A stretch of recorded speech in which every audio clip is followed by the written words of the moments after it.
હીટવેવની આગાહીના પગલે સુરત મહાનગરપાલિકા તંત્ર સજ્જ થયું છે। હીટવેવને લઈને સુરત મહાનગરપાલિકા દ્વારા મીટિંગનું આયોજન કરીને અધિકારીઓને સૂચના અપાઈ છે। સુરતભરમાં આગામી દિવસોમાં હીટવેવ અથવા હીટ સ્ટ્રોકની સ્થિતિ સર્જાય તેવી આગાહી હવામાન વિભાગ દ્વારા કરવામાં આવી છે। સુરતમાં તાપમાનનો પારો પહેલેથી જ ઉપર જઈ રહ્યો છે। આવા સંજોગોમાં ગરમીનું પ્રમાણ વધવાની પૂરેપૂરી શક્યતા રહેલી છે। અતિશય ગરમીના લીધે શરીર અને હાથ પગમાં અસંખ્ય દુખાવો, ખૂબ તરસ લાગવી, ચક્કર આવવા, શ્વાસ ચઢવો, હૃદયના ધબકારા વધી જવા જેવા લક્ષણો જણાય તો નજીકની હોસ્પિટલો, આરોગ્ય કેન્દ્ર, મસ્કતી હોસ્પિટલ, સિવિલ હોસ્પિટલમાં સંપર્ક કરવા પાલિકા દ્વારા સૂચના કરી છે।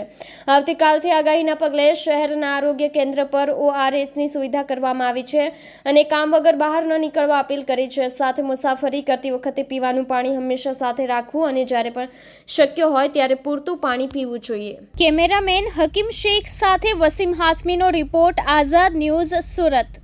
હાલ જે રાજ્યમાં અને ઇવન સુરત શહેરમાં પણ ગરમીનું પ્રમાણ વધી રહ્યું છે અને હવામાન ખાતાએ પણ અત્યારે 3 થી 4 દિવસ સુધી ઓરેન્જ એલર્ટની આગાહી કરી છે, એટલે કે ટેમ્પરેચર સુરતમાં પણ વધારે જોવા મળશે।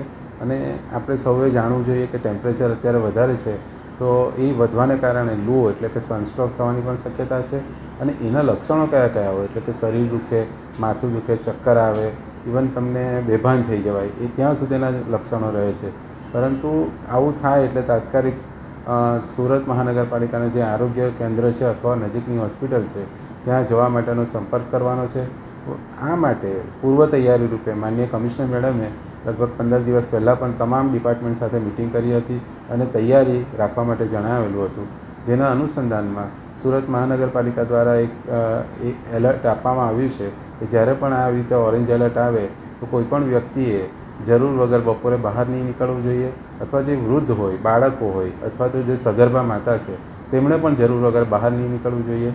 અને ખાસ કરીને જે સ્કૂલ છે, આંગણવાડી છે, એનો મોર્નિંગ ટાઈમ કરવો જોઈએ, પરંતુ અત્યારે ફોર્ચ્યુનેટલી સ્કૂલ અને આંગણવાડીમાં વેકેશન છે જેથી એ પ્રશ્ન ઊભો નથી થતો, પરંતુ ટાઉન પ્લાનિંગ ડિપાર્ટમેન્ટ છે જ્યાં લેબર કામ કરે છે, એ કોન્ટ્રાક્ટરના લેબર હોય, બિલ્ડર હોય, એ તમામને સૂચિત કરવામાં આવ્યા છે કે બપોર પછી તમે જે કામ કરાવો એની અંદર બ્રેક આપીને કામ કરાવો અને સાથે સાથે ત્યાં પાણીની અચૂક વ્યવસ્થા રાખો। અને કોઈને પણ વ્યક્તિને આ પ્રકારના લક્ષણ જણાય તો તાત્કાલિક એને પાણી પીવડાવો અથવા ફ્રૂટ જ્યુસ પીવડાવો અથવા સાથે સાથે ORS પણ પીવડાવી શકો છો। આ તમામ અને છતાં પણ સારું ના લાગે તો એને નજીકની હોસ્પિટલમાં શિફ્ટ કરવા જોઈએ। એ જ રીતે સુરત મહાનગરપાલિકાના જે સફાઈ કામદાર છે અથવા તો બેલદાર છે, એ તમામ લોકો બપોર પછી પણ કામ કરે છે, તો તેમના માટે પણ એક બ્રેક આપી અને 15-15 મિનિટ કામ કરી અને બ્રેક આપી અને સાથે પાણીની વ્યવસ્થા, એટલે સુરત મહાનગરપાલિકા દ્વારા તમામ વોર્ડમાં જે ફિલ્ડમાં કામ કરવા જાય છે ત્યાં પણ પાણીના કેરબાની વ્યવસ્થા કરવામાં આવેલી છે અને એમને બ્રેક આપીને કામ કરવામાં આવે છે, જે ખૂબ જ મહત્ત્વનું છે। જેના કારણે આ પ્રકારના લક્ષણોથી અથવા લૂ લાગવાની આપણને જે શક્યતા જણાતી હોય એનાથી આપણે બચી શકીએ છીએ।